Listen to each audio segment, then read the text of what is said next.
আবাসন ব্যবসায়ীদের সংগঠন রিহ্যাবের নির্বাচন শনিবার সুষ্ঠুভাবেই হবে। চাপ প্রয়োগে বাধাগ্রস্ত করার সুযোগ নেই বলে জানিয়েছেন নির্বাচন বোর্ড চেয়ারম্যান জহিরুল হক ভূঁইয়া। বৃহস্পতিবার সন্ধ্যায় রাজধানীর বাংলা মোটরের রিহ্যাব কার্যালয়ে সংবাদ সম্মেলনে তিনি জানান, প্রতিদ্বন্দ্বী 3 প্যানেলের কয়েকজন প্রার্থী রিহ্যাব কার্যালয়ে এসে কয়েকটি দাবি জানায় এবং নির্বাচন বোর্ডের অনুপস্থিতিতে বিশৃঙ্খল পরিবেশ তৈরি করে। নির্বাচন বোর্ড সুষ্ঠু নিরপেক্ষ নির্বাচনের লক্ষ্যে বদ্ধপরিকর। রিহ্যাব পরিচালনা কমিটিতে 35টি পদে লড়বেন 88 জন প্রার্থী।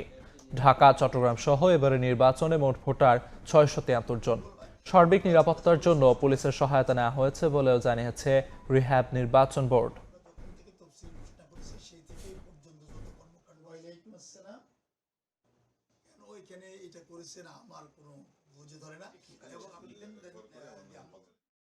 আজকে সর্বশেষ কর্মদিবস, ব্যস্ততার জন্য আজকে আমরা অফিসে ছিলাম না। এরপরে এখানে আসার পরে আমি শুনতে পেলাম যে ওনারা এখানে আসছেন, 20-30 জন লোক আসছেন, এসে একটা হইচই করছেন। আমি মনে করি যে আপনারা ধৈর্য ধারণ করুন, সুন্দরভাবে ইলেকশনটা আয়োজনে আমাদেরকে সহযোগিতা করুন।